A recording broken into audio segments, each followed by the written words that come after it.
नमस्कार दोस्तों, स्वागत है आपका आपके अपने चैनल यूनिवर्स 4D पे। दोस्तों, आज हम आपसे बात करेंगे पारसी समुदाय।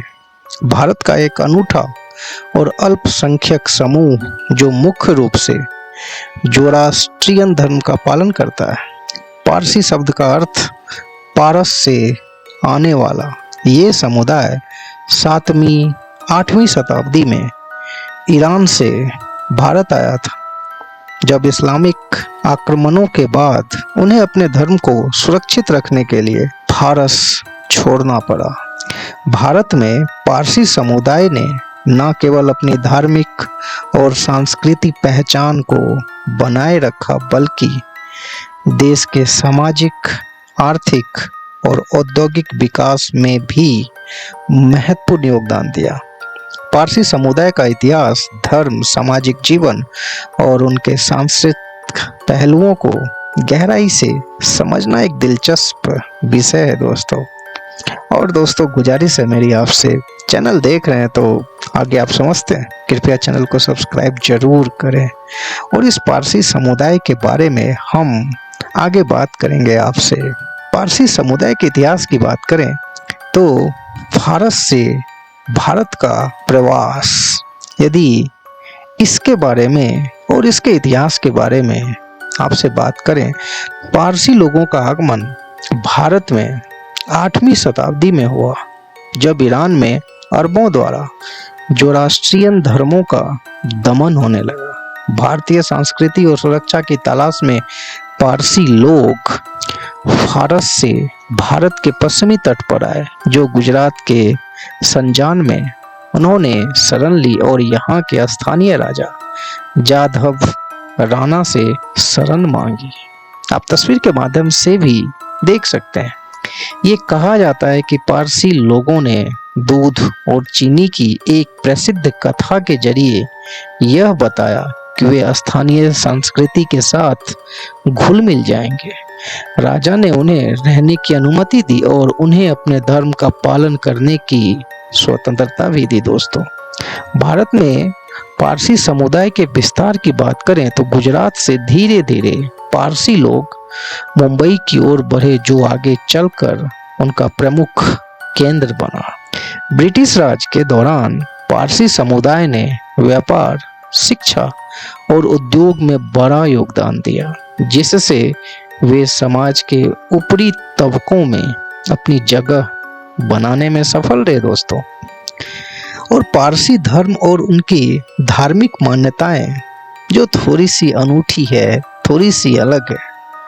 पारसी समुदाय ज़ोरास्ट्रियन धर्म का पालन करते हैं, जो दुनिया के सबसे पुराने एकेश्वरवादी धर्मों में से एक है। इसकी स्थापना पैगंबर ज़रयुस्त्र यानी ज़ोरास्टर ने की थी। इस धर्म का मूल सिद्धांत है अच्छे विचार, अच्छे शब्द और अच्छे कर्म, यानी good thoughts, good words and good deeds.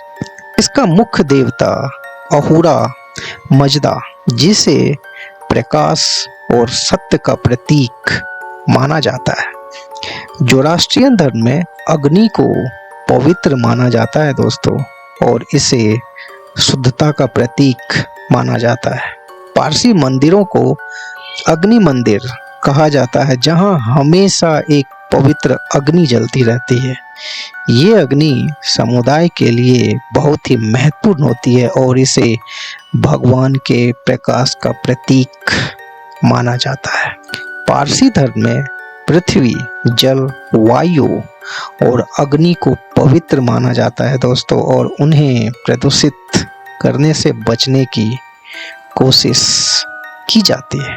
यानी पारसी धर्म में पृथ्वी, जल, वायु और अग्नि को पवित्र माना जाता है और उन्हें प्रदूषित करने से बचने की कोशिश हमेशा की जाती है।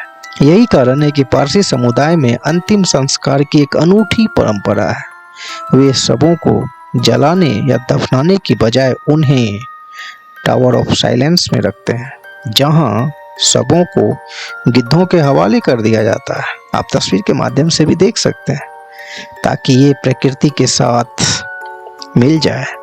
पारसी समुदाय में विवाह और परिवार को बहुत महत्व दिया जाता है।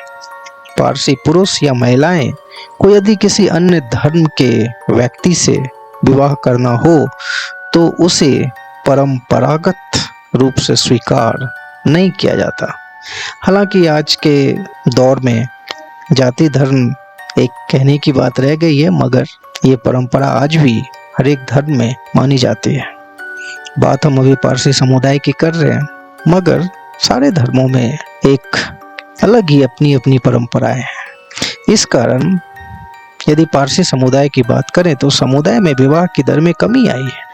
उन्हें यह समुदाय की घटती जनसंख्या के प्रमुख कारणों में से एक माना जाता है।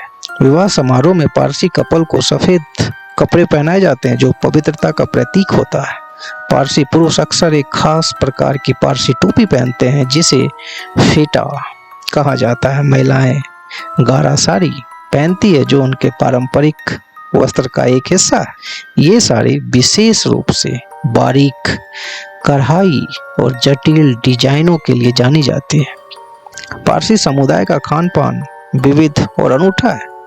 पारसी भोजन में मांस का विशेष स्थान होता है दोस्तों, और उनके पसंदीदा व्यंजनों में धान साग, दाल और मांस का मिश्रण, सॉल्टेड बीफ, पात्रानी मच्छी, पत्ते में लिपटी मछली और पारसी पेला शामिल है। यदि औद्योगिक क्षेत्र और उनके योगदान की बात करें तो पारसी समुदाय ने भारत के औद्योगिक क्षेत्र में महत्वपूर्ण योगदान दिया है। भारत के सबसे बड़े उद्योगपति घरानों में से एक टाटा समूह की स्थापना जमशेदजी टाटा ने की थी, जो एक पारसी थे। जमशेदजी ने भारत में इस्पात और विद्युत उद्योग की नींव रखी, और पारसी उद्योगपतियों ने केवल व्यापारिक लाभ कमाने पर ध्यान नहीं दिया दोस्तों, बल्कि शिक्षा, चिकित्सा और समाज सेवा में भी बड़े पैमाने पर योगदान दिया। और यदि स्वतंत्रता संग्राम की बात करें तो पारसी समुदाय ने स्वतंत्रता संग्राम में भी महत्वपूर्ण भूमिका निभाई। दादा भाई नेहरू जी जो पहले भारतीय थे जिन्हें ब्रिटिश संसद में चुना गया था, एक प्रमुख पारसी नेता थे। उन्होंने भारत के लिए न्याय और स्वायत्तता की मांग की और भारत के ग्रैंड ओल्ड मैन के रूप में प्रसिद्ध हुए। इसके अलावा फिरोज गांधी जो इंदिरा गांधी जी के पति थे, वो भी पारसी समुदाय से थे और भारतीय राजनीति में महत्वपूर्ण भूमिका निभाई। पारसी समुदाय की जनसंख्या की घटती दर ये एक विषय है। पारसी समुदाय की जनसंख्या धीरे धीरे कम हो रही है। 1941 में भारत में पारसी समुदाय की संख्या लगभग 1 लाख थी, लेकिन अब यह संख्या घटकर 50,000 से भी कम हो गई है।